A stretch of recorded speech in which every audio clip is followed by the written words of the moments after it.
Amateur Traveler is in its 20th year now, but can you imagine if I had people on the show who had never been to the destination, but had just read about it or seen a movie about it? That wouldn't make any sense at all, and you wouldn't listen. We all know how important it is to receive advice from people who know a destination to get the most authentic local experience. And a great option for experiencing this is Explore Worldwide and their authentic small group adventures, led by local tour leaders, perfect for solo travelers who want to meet like minded people with a desire for adventure. I'm often an independent traveler, but two of my last three trips were with small group tours because they organize everything and it's a lot easier. If you want to recreate the tour I did to Malta, they have a Malta and Gozo Discovery Tour. I'm intrigued by one of their tours called A Taste of Sicily. The company again is Explore Worldwide, and visit exploreworldwide.com to learn more. And thanks to Explore Worldwide for sponsoring this episode of Amateur Traveler. The nights are long, the days are short, and the weather is chilly to downright cold, depending on where you are. It's a good time to slip into a Quince iconic Mongolian cashmere sweaters, which start at only $50. You can treat yourself to everyday luxury at an affordable price with Quince. If you really want to dive into luxury, you can check out their leather handbags, washable silk shirts, and European linen sheet sets. Whatever you're looking for at Quince, all the prices are 50 to 80% less than similar brands, and they do that by partnering directly with top factories and cutting out the middleman. They only work with factories that use safe, ethical, and responsible manufacturing processes. And of course, they use premium fabrics and finishes for that luxury feel in every piece. But you've already heard me rave about my Quince travel pants. Treat yourself this winter without the luxury price tag. Go to quince.com/traveler for 365-day returns plus free shipping on your order. That's QUINCE.com/traveler to get free shipping and 365-day returns. Quince.com/traveler, and thanks to Quince for sponsoring this episode of Amateur Traveler. Today's episode is brought to you by Select Italy. Select Italy can design custom itineraries and book a whole range of product services, including state-of-the-art tours, wedding, honeymoon trips, ticketing services for museum and musical events in Italy. Visit selectitaly.com to learn more. I got my bags packed, I'm on a roll. I'm heading out there, and I'm ready to go. I'm looking real good in my passport photo. Amateur Traveler, episode 516. Today, the Amateur Traveler talks about beautiful beaches, Phoenician and Roman ruins, mullet, and some of the oldest people in the world as we go to the island of Sardinia.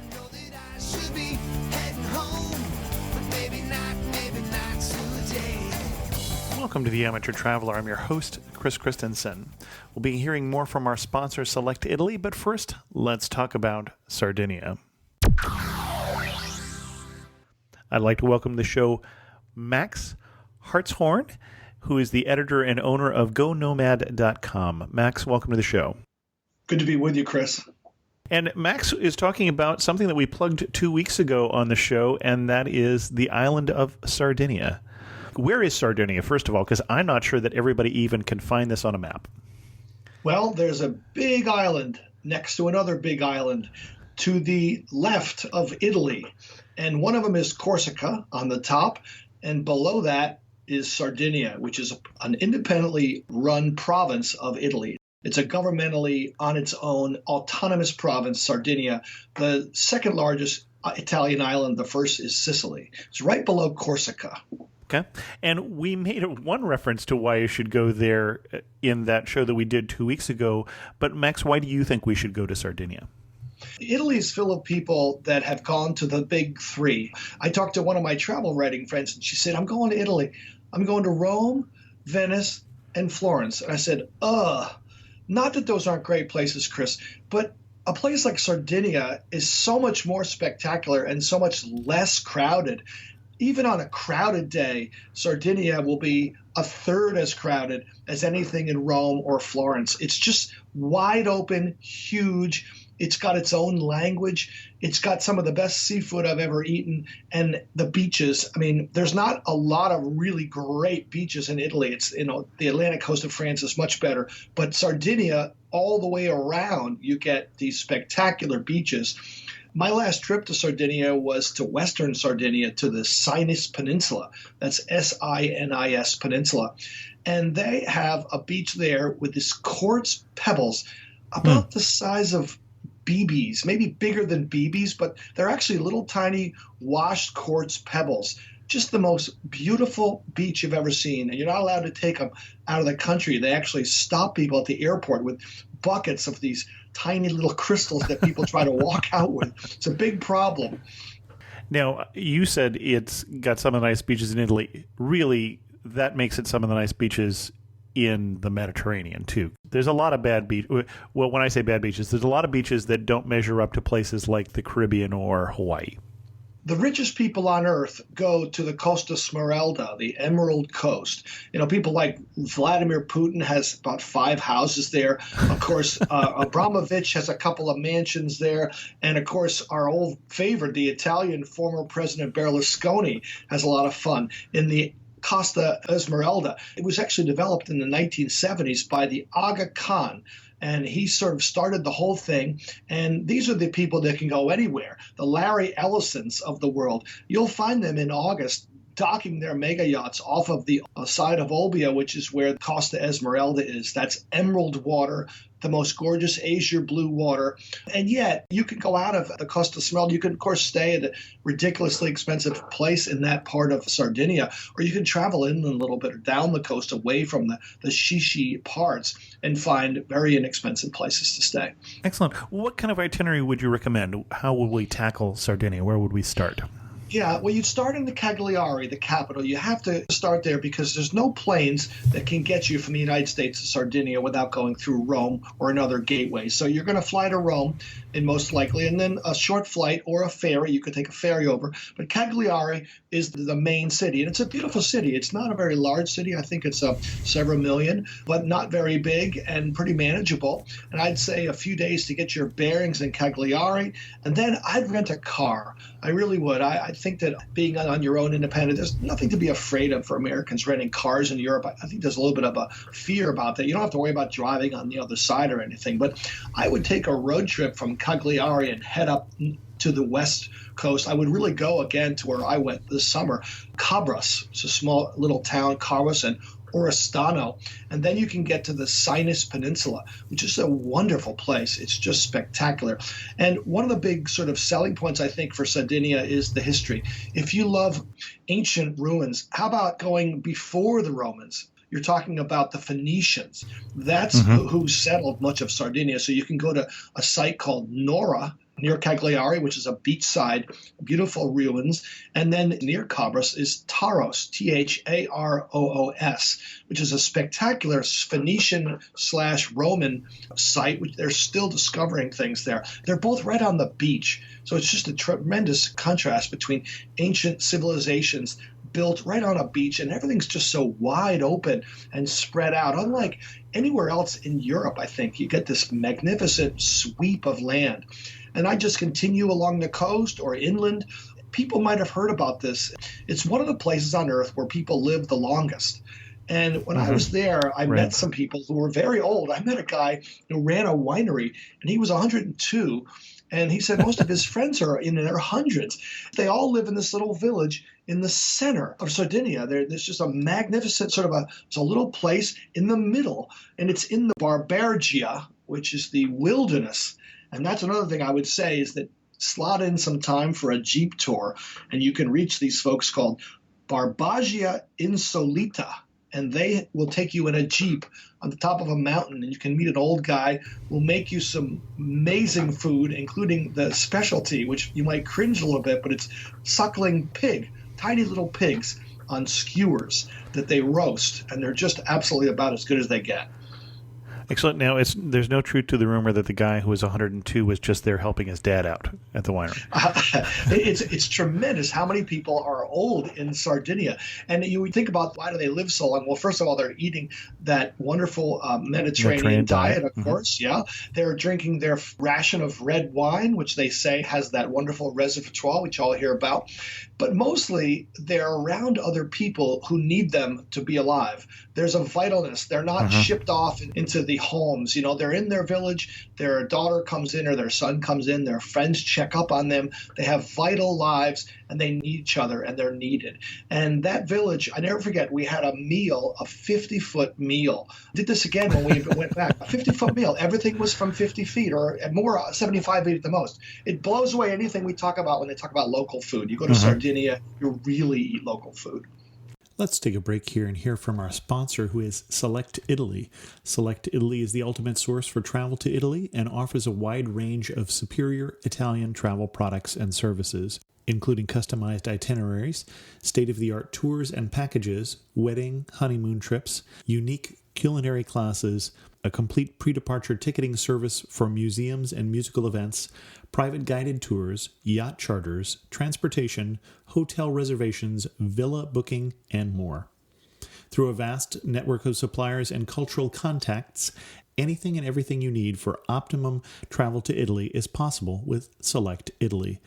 Based in Chicago with an office in New York and Shanghai and support staff in Italy, the company has expanded its offerings and travel services to the Balkans with the launch of Select Croatia. Visit selectitaly.com and selectcroatia.com. Now, you mentioned the sweeping landscape, so you say that, and I've got a mental picture here that it's not a lot of trees, but a lot of open land and rough landscape. It is. I remember driving across the island. We went from one side to the other, and you just get this incredible sweep. It's got vegetation, but it's not a lot of trees. There are parts of the island which have forests, but I think you'll also find this amazing. You don't really see that in Europe as much. I mean, sometimes I remember in Wales I saw that too, that long sweeping area, just dramatic. Sure, yeah. But you really get that, and there's nothing breaking the scene. There's so few people there. There's something like 1 million people or maybe 2 million people, and it's like Sicily is 6 million people. So the contrast is pretty striking. There's not that many people there. Yeah, I think you mistakenly said the capital was about 1 million people, and you were doubling its population. I think the whole metropolitan area I was reading is less than 500,000. So not a lot of people go to Sardinia or live in Sardinia compared to so many other places in Italy. And also people are leaving. I mean, it's a sad fact is that like any island, people are leaving Sardinia. So you really have a lot of older people and not as many younger people. But some of the folks I met there were really into living there. It was prosperous. And like this town of Cabras, there were a lot of people involved with fishing. They're harvesting the fish very sustainably, but they're managing this fish. They're called mullet, and that's the most popular fish there, the gray mullet. So there's a fishery in mullets, and of course they have the roe of the mullet is just prized. It's the thing that everybody wants is the mullet roe, and they dry it out and they put it on pasta, and it's just one of those just unique things. Fregola is another pasta they have, sort of looks like giant couscous, and these are unique foods they just have in Sardinia. You mentioned unique foods. Are there other foods that we should try when they're the seafood, for instance, you've raved about, the mullet, and what else? I'm having a little mind blank about what that stuff is called. I bought it. It's orange, and it's the roe of the mullet. You can get it in a powder. Anyway, that'll come back to me in a minute.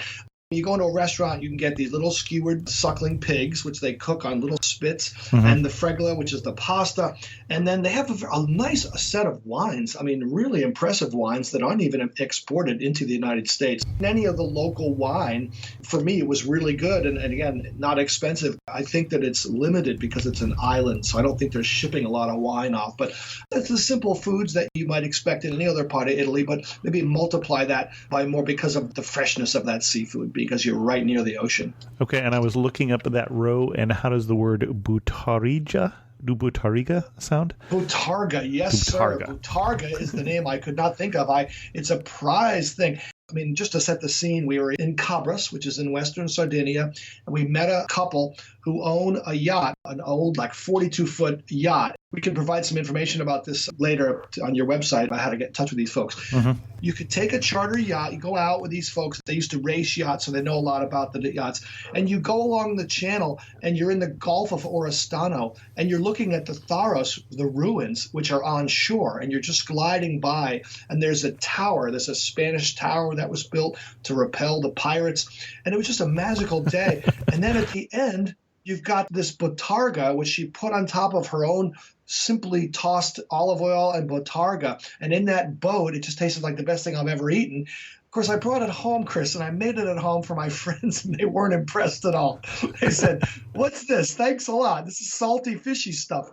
So it doesn't always work as well in the United States as it does in places like Sardinia. So it works better when you put a yacht under it, you're saying? You really need a yacht and need some stories about seamen and stuff. Sure. Some things taste better. I brought back some olive oil from a trip to Croatia. I'm hoping it's nearly as good as it was in Croatia, but you never know. Sure. So you started us in the capital, and then we headed down to the peninsula. Where would you go next? I would definitely make that circle. I would go from Cagliari, then I would go to west over to Cabras, and then I would go up to Aglera, which is a peninsula, and there's more beautiful beaches up that way. And then I'd head over to the east and see the Costa Esmeralda. Something to be seen for sure. It's like the Riviera, but even more spectacular with more spectacular houses. This Aga Khan was very well known in the 70s as a leader and somebody who was opening up kind of a movement. And some of the houses that they built, we drove by one place that they pointed out that was owned by Vladimir Putin. Quite the mansion and quite the spectacular part of the world, that Emerald Coast. Then you could just swing down and make kind of a road trip circle all the way back down. Okay. I don't know the scale here. Is that large enough that we're going to stay in different places, or are we home basing if we don't have our yacht with us? I think mine might be in the shop then. I think that you would be looking at, let's say, a 7-day trip. I think you'd probably be staying in like 3 or 4 different places. Okay. I like to try to stay a couple nights in each place, and that's sort of the tyranny sometimes when you're a journalist and you're shuffled off to here and there. So I would certainly set up an itinerary for a 7-day itinerary, try to hit 4 places, and you get 2 nights in each, but they're all pretty unique. Well, I think a good rule of thumb, too, is if a travel writer or travel journalist is doing it in 2 days, you should think about 4, because we tend to travel at a little crazy pace sometimes just to cover places. And you mentioned beaches, and we talked about how the beaches there are some of the best in the Mediterranean. Favorite beach? As usual, when I traveled there, I didn't really get to stay on the beach or go on the beach or no lie on the hours beach. lying on the beach, yeah. I really had little to no time to do that. So I just would say anywhere on Hence the west. the double the amount of time we talk about rule that I talked about previously, yes. Yeah, I would have to agree with you, Chris. Don't do what I did. Take your time and have a little more control of your itinerary. The one thing about Sardinia that you do find, there's 4 different kinds of winds when you're there. That wind really plays a big part. And so you have the Mistral, which is from southern France that comes up, and that's good for sailors, they say. Then the Sirocco blows off of the Sahara, and sometimes that can bring dust storms and even dirt and stuff can be blowing. Then there's the Gricelle, which blows in from the northeast in the wintertime. You do get a lot of wind in some of these places, and that affects obviously sailing, although this gentleman I was with, who turned out to be the former captain of the Jacques Cousteau vessel, the what's the name of the boat? Well, anyway, he said that this is one of his favorite places to sail because they had all these different kinds of winds. You will go to the Costa Esmeralda and see so many sailboats, and it's a great sailing destination. The Calypso. The Calypso. He was in charge of the Calypso. Oh, wow. And so okay. here he was. And you can actually meet up with these folks. They're really sweet. They rent their own yacht, and you can hook up with them, and they can take you out. And there's lots of other people that will do that same thing. It's called the Santa Maria, and that was based in Cabras over on the western side in the Sinus Peninsula. Okay. Are there other outings or excursions like that you would recommend? Things to do, not just things to see? And May 1st, there's a really great festival. It's too bad we just missed it. But it's called the Festival of St. Officio. And it was a spectacular thing. Italians do festivals better than anybody. They really do, maybe as well as Mexicans do. But that is a festival where there's about 350 small villages all across Sardinia, and about 150 of them each year are chosen to be able to put on their own local costumes and march in a parade with horses in the capital of Cagliari. And we saw this is really pretty tremendous. They have a street and all the horses and all the procession. But before they all march, they put rose petals on the street. So the whole street is covered with rose petals, and these horses gently tiptoe on these petals. It's just the most amazing thing. I really have to say that was a great event. They actually go out of the center of Cagliari and go all the way down to Nora, several miles away, in a big procession. And I remember being told that on the way back, they gallop these horses along the beach and on the way from Nora. And it's quite a spectacular thing. Another place that has been written up in GoNomad.com is Fordon-Giannis. It's a Roman ruin in the center of Sardinia, which is very well known to archaeologists. Big site for ruins. So if you like to not only just see them, but walk around them, walk in them, have a guide explain to you how people lived. And all over Sardinia are these little huts. They're little stone huts called nuraghi. And these are back from the Phoenicians too. Some of them are used for farmers and stuff, but you see these little nuraghi. They're cool looking things. They're maybe like 20 feet wide, and they're just round stone huts. And this all just harkens back to this Phoenician era, which is just way before the Romans, which to me is fascinating that you really get to go that far back. What you say way before the Romans, just a little clarification there, they were actually rising at the same time. In fact, that was the Punic Wars that they fought, was in the Western Mediterranean, who was going to be the big man on the block, because Rome was rising at the same time as the Carthage and, who were coming out of the Phoenicians. So yeah, I guess the Phoenicians started a little later, but the height of their civilization, when they'd be over here in Sardinia, would be right around that Roman Republic era. Yeah, and there's a lot of places where you can sort of see that the Romans had built over what the Phoenicians had built. So it's sort of like, you they get were the there combination. longer. So yeah. Yeah. And then there's also in Taros, there's a Spanish tower that was quite dramatic tower, sort of really stands out. And it's a big rock tower you can climb up on. And that was built because these Saracen pirates kept invading Sardinia. And so in order to fight them, they had to have a lookout. And so they created this big tower to look out. And, pretty violent history, of course, like so many things in Europe. There's a lot of fighting going on and a lot of ego. One of the things that they just discovered, fairly recently, they call them the giants. And these are, again, from that same era. And they used to line the road. There were these big, huge statues that were about 12 to 15 feet tall. And in the museum in Cabras, they're very excited that they have reconstructed some of these giants are now on display in Cabras, which is a small little town on the west. But these are, again, very significant to history because these were the sort of the markers of where people went into this town. And they Interesting. Well, and you mentioned the Saracen pirates all along the Mediterranean coast. You can often see these cities where the old town is up away from the water. It's up on the hill or whatever, and you think, well, that looks really inconvenient. Why didn't they build it right down here by the water if they were fishermen? And the reason was pirates. That was a big problem back then, I think. Yeah. Now they're having it in Somalia and Sudan, but of course back then we had them right in Europe. This was a bigger deal than that, too, because they weren't just taking ships. They were raiding the coastline all over the place. So I've been to Italy before, and so Sardinia is sort of Italy, right? It's part of Italy. But what's going to surprise me when I go there? Well, first of all, they're not speaking Italian. You mentioned that. They're speaking Sard, which sounds a little funny. It definitely doesn't sound like it in Italy. Now, you can probably get a Sardinian to talk back to you in Italian or maybe English, but that language sounds much different. Just the fact that you can just drive out of the town and be sort of in this windswept, open, huge area. You don't see that much. I mean, you see it a little bit in some other places, but I think what I was most impressed with was how few people there are, Chris. There's just not that many people there. And that really bodes well. I mean, it bodes well for travelers. I feel like in someday it might not be good for the people there because there might be not very many people left to do things that need to be done.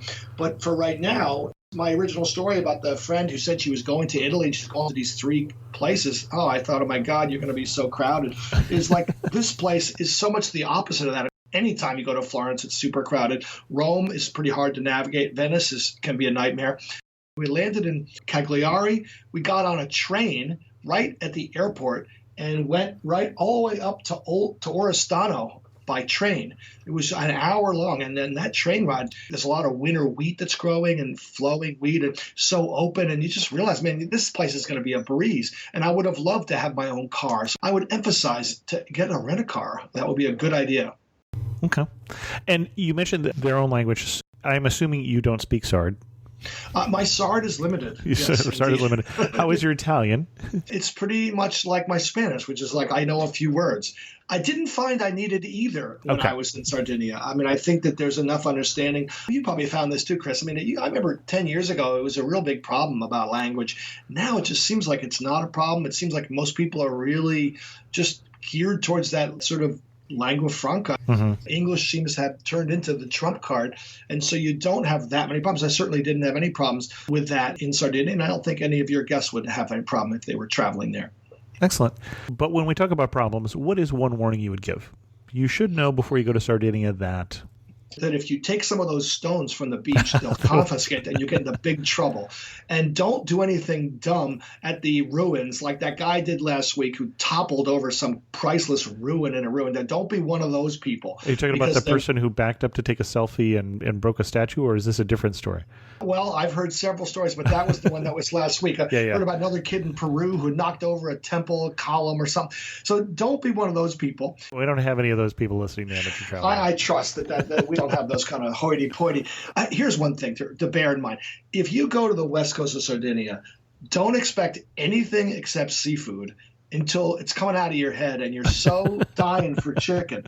But you won't get chicken. You'll get more. I remember I said after the 7th day, breakfast and lunch, dinner, all seafood.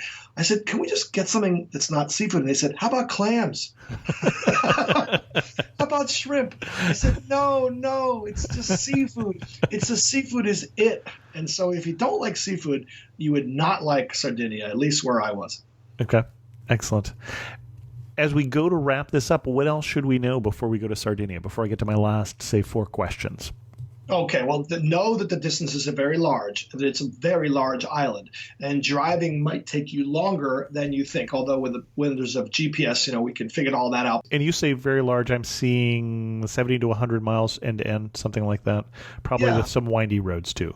Not a lot of big highways either. You should definitely try to go to the Barbagia, which is the middle. That's where you'll find these centenarians. But the Barbagia is very well known in Sardinia as being just this wild place. Definitely go there. Definitely check out, I think, Cabras and Taros, and definitely check out the Costa Smeralda. But distances are far, so don't try to do too much because I think that you might find yourself in a car a little more than you want to be. Okay. You were talking about the size of Sardinia, and I was obviously looking up the length of it. But one of the things that's interesting is I'm sticking to my roughly 70 to 100 miles long, but the coastline is 1,000 miles long. Oh, yeah, because it zigzags. Yeah, exactly.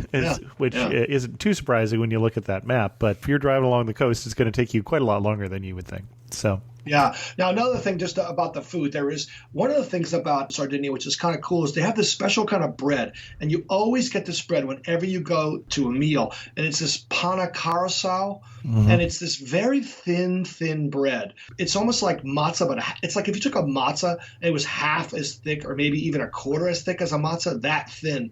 It stays fresh. It doesn't go bad. So you can serve it. They probably serve it over and over again. But that with the olive oil is just a great treat that you'll find everywhere. The special kind of bread, no matter where you'll always get this special local bread.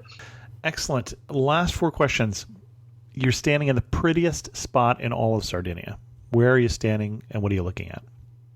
I'd say if you were standing on the hill in the western Sardinia at the Sinus Peninsula, and you can take a little upward sweep and looking out, on the one side you'll see a beautiful surfer beach with big waves and big whitecaps on the one side. And on the other side of the peninsula, you'll see the ruins of Tharos, which is the ancient site, Roman Phoenician site with some of the old columns. So you get the contrast between the two. I remember a bike ride. That's another thing I'd really recommend, Chris. Biking in Sardinia. We rented some bikes and took a ride along the shore. The whole time we were riding was right along the ocean. Didn't see any people.